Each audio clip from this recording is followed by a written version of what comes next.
Manisha case में CBI ने दर्ज की है हत्या की एफआईआर। जी हां, मनीषा केस में सीबीआई की तरफ से 2 एफआईआर दर्ज की गई है। नमस्कार, आप देख रहे हैं इंडिया न्यूज़। मेरा नाम है आरती अग्रवाल। दोस्तों, इंडिया न्यूज़ लगातार आपको मनीषा केस की अपडेट दे रहा है और मनीषा केस में ताज़ा अपडेट ये है कि सीबीआई की तरफ से पुलिस पर हत्या की एफआईआर दर्ज की गई। ये एक बहुत बड़ी उपलब्धि एक तरह से कह सकते हैं, क्योंकि लगातार मनीषा केस में लोगों की भावनाएं इस केस से जुड़ी हुई है।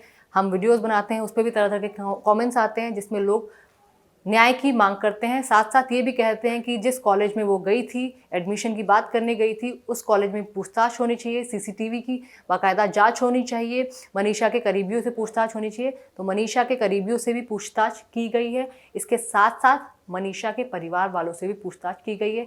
पुलिस, सीबीआई की टीम लगातार घटनास्थल का भी जायजा कर रही है। इसके साथ मैं आपको बता दूं, जो सीबीआई की टीम लीड कर रहे हैं वो दिल्ली से हैं, दिल्ली के वो पुलिस वाले हैं और लगातार एक अच्छी जो रिजल्ट की उम्मीद की जा रही है कि मनीषा केस में जल्द स्थिति साफ हो जाए। लेकिन ये अच्छी बात है कि जो हत्या और आत्महत्या के बीच में जो गुत्थी उलझी हुई दिखाई दे रही थी, कम से कम उसमें सीबीआई की तरफ से पुलिस पर हत्या की एफआईआर दर्ज की गई है। इसके अलावा अब तक सीबीआई घटनास्थल पर पहुंचकर वहां की चीज़ों का निरीक्षण कर चुकी है। इसके साथ साथ मनीषा के परिवार वालों से भी पूछताछ कर चुकी है।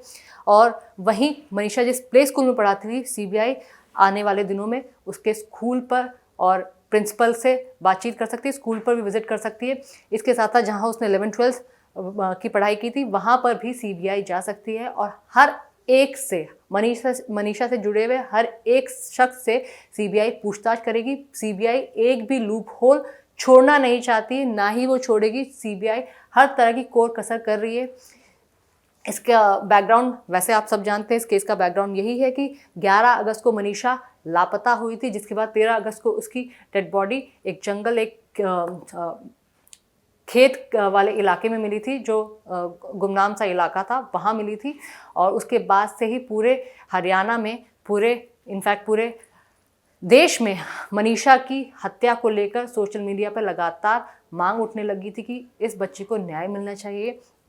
और हर कोई आंसू एक तरह से भर गए थे हर किसी की आंखों में कि इस तरह कैसे कोई किसी की जान ले सकता है। और लेकिन एक सुसाइड नोट आया था, जिसके बाद से पूरी की पूरी जो केस की स्टडी थी वो बदल गई थी और एक सुसाइड नोट बरामद होता था, जिसके बाद सवाल उठने लगे थे कि क्या मनीषा ने सुसाइड किया है। उसके साथ साथ एक सीसीटीवी फुटेज भी सामने आया था, जिसमें ये कहा गया था कि मनीषा स्कूल से निकलने के बाद कॉलेज में एडमिशन के लिए गई थी। उसके बाद वो एक दुकान में पहुंची थी, वो कीटनाशक पेस्टिसाइड्स बेचने वाली दुकान थी, और वहाँ से उसने पेस्टिसाइड या फिर कीटनाशक खरीदा, जिसको पीकर उसने आत्महत्या देने की कोशिश की। लेकिन परिवार वालों ने इस थ्योरी को मानने से इनकार कर दिया था। इसके साथ साथ पहला पोस्टमार्टम मनीषा का भिवानी के सिविल अस्पताल में हुआ था, जिसको परिवार वालों ने फिर से मानने से खारिज कर दिया था, क्योंकि पोस्टमार्टम में जो डिटेल्स आई थी वो कुछ और ही इशारा करती थी। इसके बाद दूसरा पोस्टमार्टम रोहतक पीजीआई में हुआ था, उसको भी परिवार वालों की तरफ से खारिज कर दिया गया था। उसमें भी कुछ लोग, उसमें जहर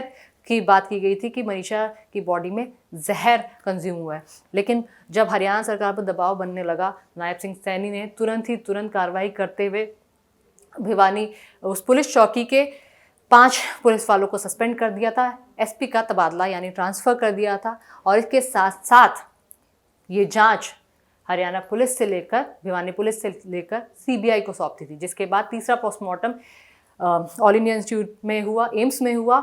एम्स में पोस्टमार्टम की रिपोर्ट गुप्त रखी जाती है, क्योंकि अभी मामला सीबीआई के पास है और फिलहाल मामले की जांच जारी है और लगातार तफ्तीश भी जारी है। और जल्द उम्मीद की जा रही है कि जल्द इस केस में और भी ज़्यादा एक तरह से जो प्लस पॉइंट हैं वो मिलने लगेंगे, और जो कहीं ना कहीं जो लूप होल फैले हुए दिखाई दे रहे थे वो सीबीआई पूरी तरह उसकी भरपाई कर पाएगी। और जिस तरह ये क्लू मिला है और हत्या का एक तरह से मामला दर्ज किया गया है, एफआईआर दर्ज की गई है, इसको भी एक बड़ी उपलब्धि माना जा रहा है। दूसरी एक और एफआईआर दर्ज की गई है, वो सोशल मीडिया पोस्ट को लेकर दर्ज की गई है। सोशल मीडिया पर गलत तरह की इन्फॉर्मेशन देने की बात की जा रही थी, जिसको लेकर एक और एफआईआर दर्ज की गई है।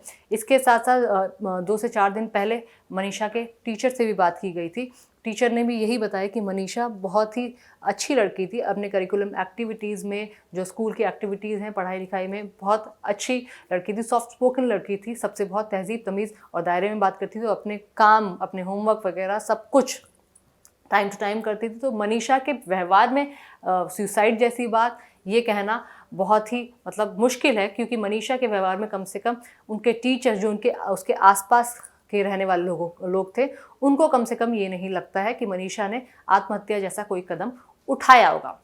तो फिलहाल दोस्तों सबसे बड़ी अपडेट ये कि सीबीआई की तरफ से 2 एफआईआर दर्ज की गई है, पुलिस पर हत्या की एफआईआर दर्ज की गई है। इस पूरे केस को आप किस तरह देखते हैं ज़रूर बताइएगा। लेकिन हाँ, एक और चीज़ मैं ऐड कर दूं कि आए दिन हमें कमेंट्स आते हैं कि मनीषा केस में सीबीआई को जांच उस कॉलेज में जहां पर वो एडमिशन के लिए गई थी उसको ज़रूर खंगालना चाहिए, सीसीटीवी के फुटेजेस ज़रूर खंगालने चाहिए। बिल्कुल, और सीबीआई अपना काम बखूबी जानती है। सीबीआई मनीषा केस में हमें नहीं लगता कि कोई लूप होल छोड़ेगी, और इसी तरह हम भी मनीषा केस से जुड़ी हर अपडेट आपको डेली पहुँचाते रहेंगे। अब बने रहिए इंडिया न्यूज़ के साथ। नमस्कार।